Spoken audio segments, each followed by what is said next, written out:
મારે વેજોદરી ગામની જાહેર જનતાને એક વાત કરવી છે કે અત્યારે સ્થાનિક સ્વરાજની ચૂંટણી છે અને ચૂંટણીમાં વડીલો લોકો દોડી રહ્યા છે પોતાની પાર્ટીને પોતાના લોકોને જીતાડવા માટે।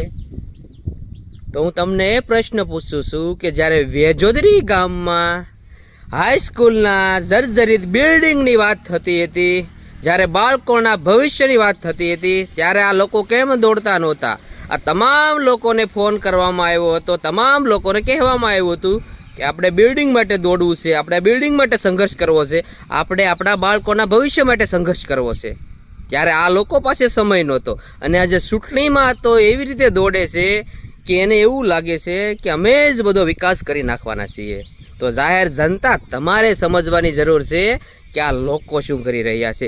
આ લોકોને તમારા બાળકોના ભવિષ્યની થોડી પણ કદર નથી। જો કદર હોત ને તો ત્યારે પણ એટલી મહેનત કરી હોત ને, ત્યારે પણ એટલી મહેનત કરી હોત ને તો ત્યાં અત્યારે નવું બિલ્ડિંગ ઊભું હોત। તો હવે તમારે વિચારવાનું છે કે તમારે શું કરવું છે।